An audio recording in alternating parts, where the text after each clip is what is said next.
Assalamualaikum warahmatullahi wabarakatuh. Selamat datang di channel SDIT Bina Muda.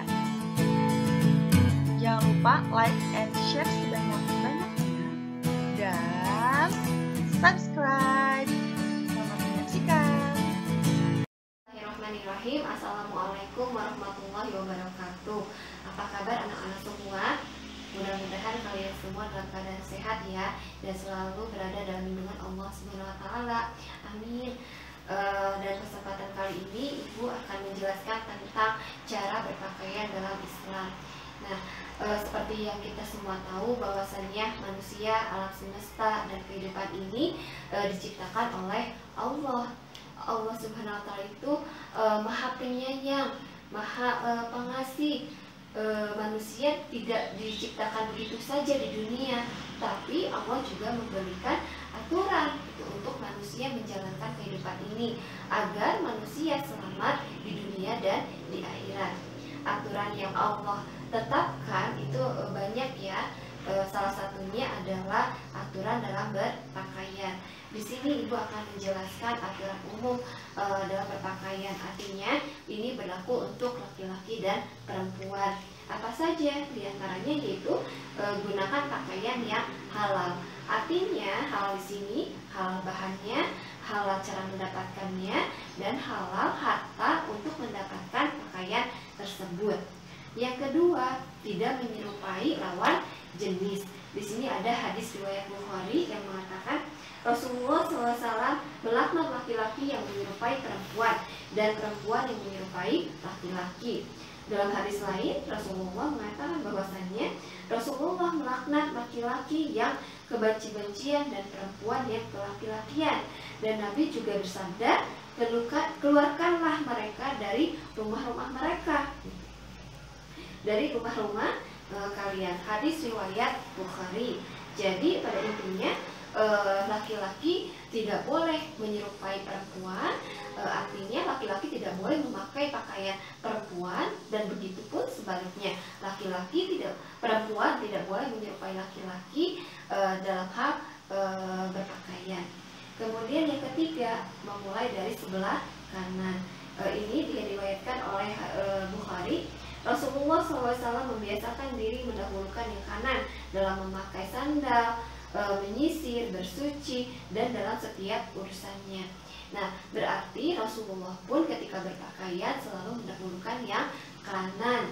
Kemudian yang keempat, tidak menyerupai orang kafir. Dari hadis riwayat Abu Dawud, dari Abdullah bin Umar radhiyallahu anhu, Rasulullah SAW bersabda, orang-orang yang menyerupai suatu kaum, maka dia merupakan bagian dari kaum itu. Artinya apa? Seorang muslim ketika berpakaian seperti orang kafir, maka kata Rasulullah, dia merupakan bagian dari orang kafir tersebut. Maka dari itu hendaklah dihindari pakaian yang menyerupai orang-orang kafir. Kemudian yang kelima, berdoa ketika menggunakan pakaian. Doanya mungkin kalian sudah tahu ya, yaitu apa? Bismillahirrahmanirrahim.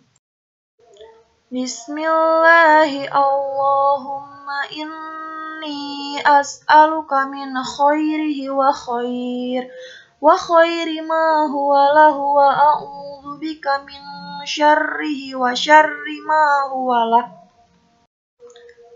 Artinya, dengan namamu ya Allah, aku minta kepada Engkau kebaikan pakaian ini dan kebaikan apa yang ada padanya. Dan aku berlindung kepada Engkau dari kejahatan pakaian ini dan kejahatan yang ada padanya.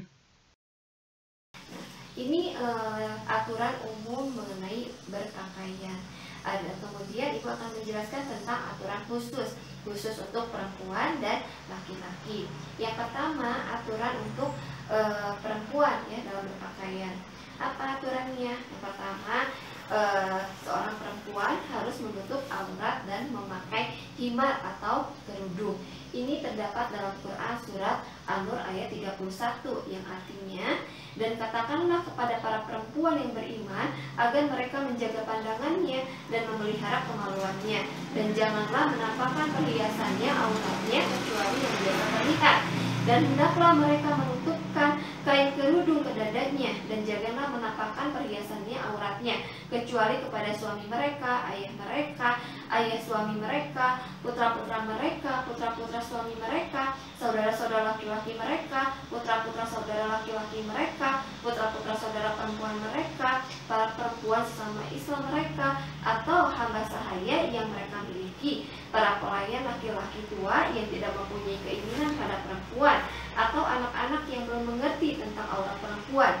Dan janganlah mereka menghentakkan kakinya agar diketahui perhiasannya dan yang mereka sembunyikan.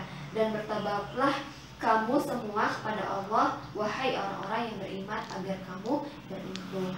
Kemudian dalam sebuah hadis dari Aisyah radhiyallahu anha, Asma binti Abu Bakar pernah menemui Rasul dengan pakaian yang tipis.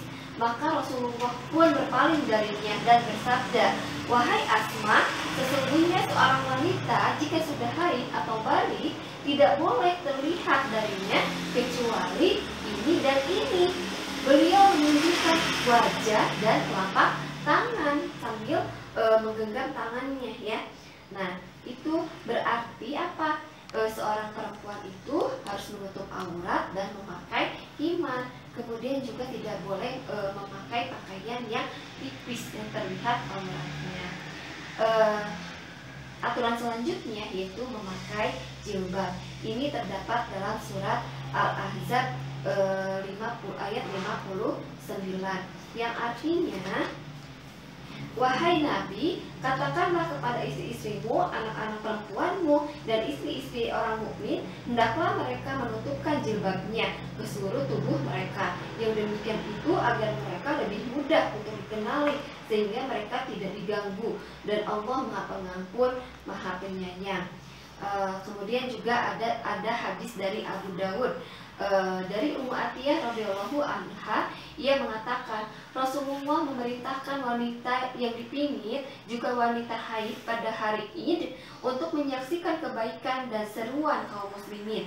Kemudian seorang wanita berkata, wahai Rasulullah, jika di antara kami ada yang tidak memilikinya, lalu bagaimana? Rasulullah menjawab, hendaknya temannya meminjamkannya. Artinya apa? Dari kedua dalil ini, dari Quran surat Al-Ahzab 59 dan hadis riwayat Abu Dawud ini, bahwasannya seorang perempuan ketika hendak keluar rumah, dia diwajibkan untuk memakai jilbab. Jilbab itu artinya pakaian yang lurus seperti terowongan dan lebar, tidak menampakkan lekuk tubuhnya. Gitu. Kemudian aturan yang selanjutnya yaitu tidak diberi parfum. Nah, ini hati-hati ya perempuan ketika memakai parfum. Ada sebuah hadis dari Abu Musa Al-Asy'ari radhiyallahu anhu, Rasulullah bersabda, perempuan mana saja yang mengenakan wewangian lalu melewati sekumpulan laki-laki sehingga mereka mencium wangi harumnya, maka ia adalah seorang pezina. Hadis riwayat Abu Dawud dan Tirmizi. Maka dari itu seorang muslimah hendaklah tidak memberi parfum ya dalam pakaiannya, itu agar tidak tercium oleh laki-laki yang bukan muhrimnya. Kemudian selanjutnya adalah tidak bertabaruj. Bertabaruj ini ada dalam surat An-Nur ayat 31. Janganlah menampakkan perhiasan. Jadi arti tabaruj itu adalah menampakkan perhiasan dan kecantikannya kepada selain dari mahramnya gitu. Jadi seorang muslimah tidak boleh bertabaruj. Nah, itu aturan khusus buat perempuan.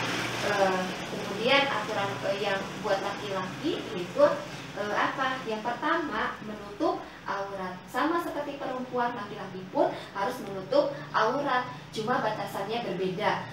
Di sini ada sebuah hadis riwayat Baihaqi, dikatakan yang di bawah pusar, di atas dan di atas kedua lutut adalah aurat. Maka dari itu yang namanya aurat laki-laki adalah batasannya dari pusar hingga lutut. Nah, maka dari itu seorang laki-laki hendaknya berhati-hati ketika memakai celana pendek. Hendaknya mereka memakainya di atas pusar dan di bawah lutut. Kemudian selanjutnya tidak memakai emas. Di sini ada hadis riwayat An-Nasa'i, dihalalkan emas dan sutra bagi wanita dari halalnya umatku dan diharamkan bagi laki-laki. Jadi ingat ya, laki-laki tidak boleh menggunakan emas baik berupa cincin, gelang, kalung atau lain sebagainya. Berikut pun dalam hal berpakaian yang mengandung emas itu tidak boleh. Kemudian yang ketiga, tidak memakai sutra. Di sini juga ada hadis yang mengatakan bahwasannya barang siapa yang memakai sutra di dunia, dia tidak akan memakainya di akhirat, walaupun ia masuk surga dan yang lain memakainya, namun ia tidak memakainya. Nah itu, jadi seorang laki-laki tidak diperbolehkan memakai pakaian yang terbuat dari sutra. Kemudian yang keempat itu tidak isbal. Ada hadis riwayat Bukhari yang mengatakan kain yang panjangnya di bawah mata kaki tempatnya di neraka. Jadi laki-laki ketika menggunakan celana panjang, sarung itu tidak boleh isbal, tidak boleh sampai menjuntai melewati mata kaki atau bahkan menyeret sampai lantai. Nah itu anak-anak ya, aturan berpakaian dalam Islam. Mudah-mudahan kalian semua memahaminya dan mudah-mudahan kalian segera mengamalkannya. Wallahu a'lam bishawab. Ibu tutup saja dengan bacaan hamdalah. Alhamdulillahirabbil alamin. Wassalamualaikum warahmatullahi wabarakatuh. Sampai jumpa lagi.